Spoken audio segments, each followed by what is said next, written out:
This video is going to be all about first gen CTS Vs. We are going to be unboxing and installing the front and rear tow hooks available from Pure Performance. And we're going to install it on my wife's 2005 CTS V so we can take this thing to the track and be totally compliant with the rules. I'm going to show you what comes in the kit when you buy the front and rear, some things to look out for, what tools you need, and we're going to dive into a step-by-step instruction so you can nail this on your car the first time. You have the option to purchase either just the front. Some racing organizations, this is going to be a drift car setup, but some only require a front tow hook, some require a rear. I'm going to show you how to do both in one video. All this stuff comes powder coated from Pure Performance. You get it in red. You can, I think, also pick other colors, honestly, if you want to. You're going to use the stock hardware, so there's no hardware in this kit. You're going to use the hardware that's on the car, and I'll show you that in a second. Really, all you will need is a 13 millimeter. I'm going to use a ratcheting wrench, and then I've also got a long handle 13 millimeter deep well socket, and I'll show you what we're breaking loose, and we'll get this installed, and then we'll dive into the front, which is a little bit more difficult. Underneath our car, let me zoom out here for a second, and I don't have any mufflers on this car. If you've got a different axle back or a cat back set up on this, you may have to check clearance. Luckily, mine has no rear mufflers, and these things sound fantastic without any rear mufflers. So I think that's gonna make the job even easier. But what we're looking at, again, we're on the passenger side, and we're right above the rear support for the stock muffler hanger. And you'll see attached to what I'll call the frame are three nuts, three 13 millimeter nuts. We're gonna go and loosen those up. Obviously, if you've got a drill, it'll make this go a lot quicker, but not everybody has a drill. And I broke these loose right before I hopped on camera, but they weren't very tight. They shouldn't be. So we'll just undo these, and then I'll show you how we can snake everything into place.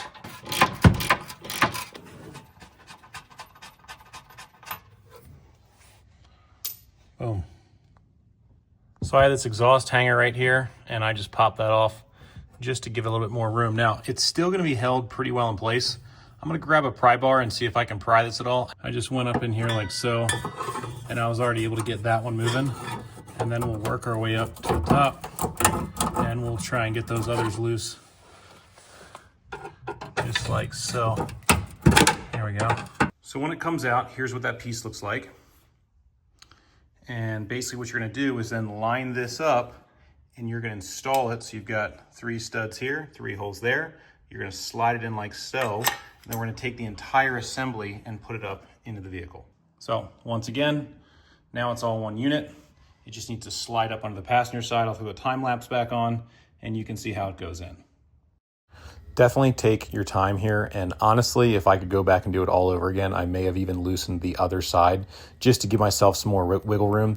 If you're replacing exhaust, now would be a great time to install one of these, because just having that exhaust pipe in your way, you'll see me loosen it up a little bit up further up front. That gives you more room to wiggle everything in place. It'll all go in, but just take your time. It looks like when it's installed underneath the car, the tips that I'll give you: undo as many of the exhaust hangers as you can to let this drop down. It'll give you more room. Mine fought me, and this is not the fault of the kit, but rather just the stock old hardware. This stud up here broke when I was trying to pop it back into place, so I had to fight it a little bit, but the other two were fine.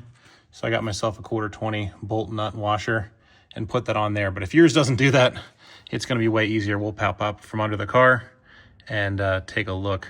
You can see how this thing looks. Let's shine some light on the subject here so you can really get a good feel for it. What's nice about this is if somebody needs to recover you, they're not reaching up under the car. It's right there, and they can grab it. Super solid. So up front, we have a number of push pins that are gonna have to come loose. So we'll start by doing those up top, and then I'm told we've got to drop down here, and there's three along the bottom on each side of the inner fender well, and there's some 10 millimeter screws that are up in there, as well as some nuts. So we'll put the time lapse on, and I'll start taking this off so we can get the front bumper cover off so we have access to where this will mount.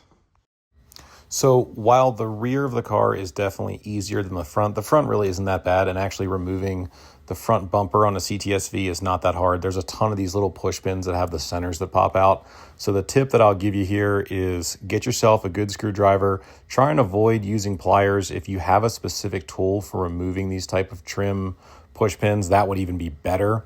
You don't have to jack your car up or even remove the wheels. You'll see me doing it with the wheels off. I do actually recommend jacking up a little bit just to get some access underneath it, but it's probably not 100% necessary.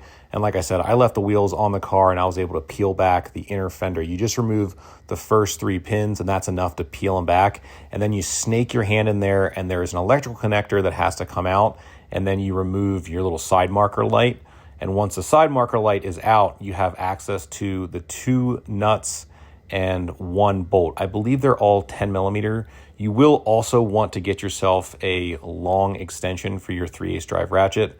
Underneath the car, I actually didn't have a lower trim panel, but if you do, there's more push pins there. So you'll see me here just checking everything. You kind of slide the bumper towards you and then it drops down. Just be careful, don't yank down on it. You got to slide it towards you and then it'll drop down. And then since it's a CTS V, there's brake cooling ducts you got to disconnect. And the whole bumper comes off, and then just pick it up and set it somewhere out of the way where you're not going to hurt anything. That is what she looks like when you pull the bumper off. Now, where we are going to be working is over here on the passenger side. And I believe it's these 4 blue bolts that we are going to have to undo. And it's hard to see, so I might move this out of the way temporarily. Okay, got our 13 millimeter.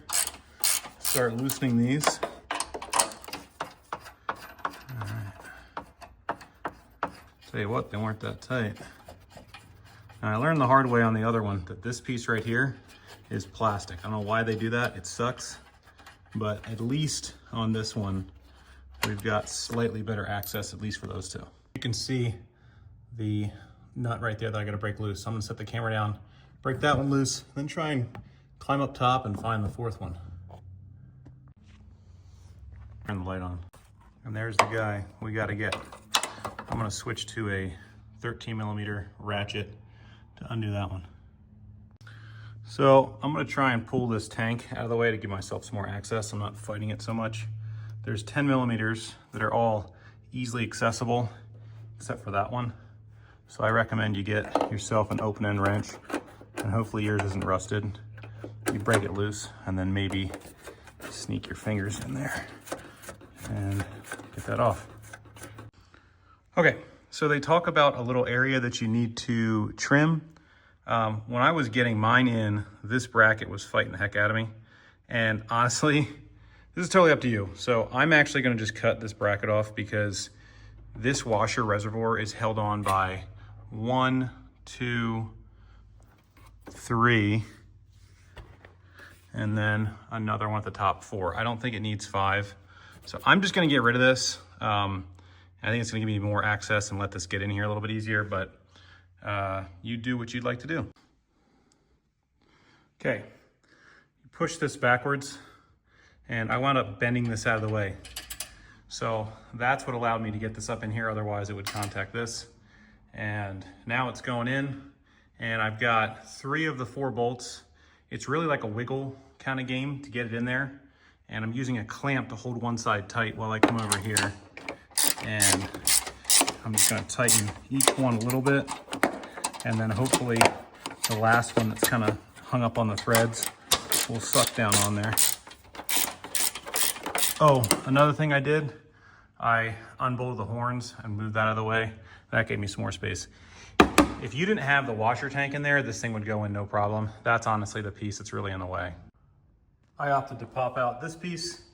I'm gonna go test fit this on the car, but first I'm gonna replace these fog lights. I've got a little surprise for my wife, since, as you know, these cars, we just clean the headlights, and it's got HIDs from the factory, but stock halogen fogs.